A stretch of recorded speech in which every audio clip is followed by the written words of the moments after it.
Salut, c'est Nathan Paulin. Vous m'avez vu sur la Tour Eiffel, le Mont-Saint-Michel. Je suis funambule. Vous me retrouvez le 11 juillet à Pornic. Je vais traverser tout le Vieux-Port jusqu'au château.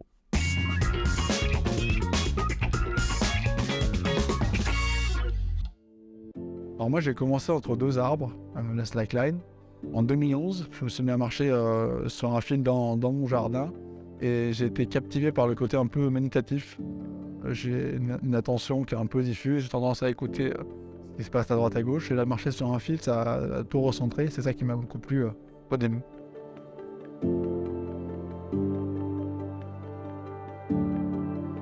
Quand j'étais jeune, j'avais peur du vide, j'avais une grosse appréhension.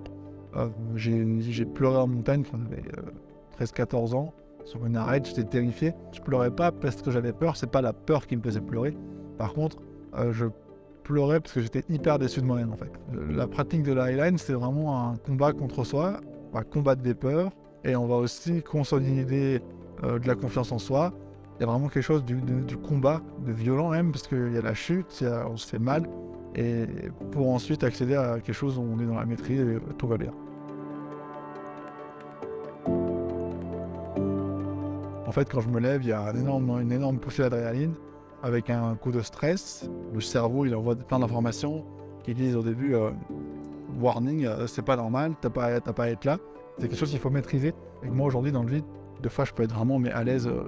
Là, je peux parler, regarder autour, réfléchir. Tout devient automatique. Et il y a quand même des moments où le stress prend le dessus, l'adrénaline revient. Ça vient aussi du fait, parfois, du public. Quand je fais un spectacle, quand je pars de la cathédrale de Rouen, qu'il y a 50 000 personnes en dessous, là, forcément, il y a quelque chose. Ça dépend vraiment des lieux, en fait. Il n'y a pas de règle. Une traversée comme celle de Pornic, ça se prépare en plusieurs temps. Déjà, il y a l'idée. Donc, l'idée, elle est venue de la ville de Pornic, on est venu me chercher.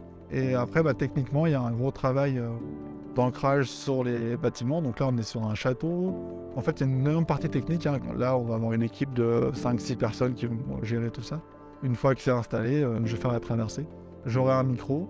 Moi, j'aime bien, quand je suis sur un fil, casser l'idée du gars qui est là-haut, un peu fou, qui fait quelque chose inatteignable. J'aime bien expliquer que j'avais peur du vide, pourquoi je fais ça, qu'est-ce que je ressens. Il y a une vraie curiosité qui se crée. Les initiations, ça se passera sur la place du Môle, il y aura plein d'activités. Moi, je tiendrai un atelier slackline avec plusieurs slacklines. Je serai là pendant 1h30 et les slacklines seront là pendant tout l'après-midi. Faire un peu une masterclass, en fait, l'idée c'est de parler de technique et puis aussi de raconter des anecdotes sur mes autres traversées. N'importe qui peut essayer, il n'y a pas de règle. Moi, j'ai mis tout le monde sur un fil et tout le monde peut essayer, tout le monde peut réussir. Vivement le 11 juillet, on se retrouve à Pornic, ça va être très beau. Moi, je suis hyper heureux d'être ici parce que je connaissais pas cet endroit et je vais pouvoir aller découvrir Pornic en allant marcher directement du port au château. En plus, je vais être le premier.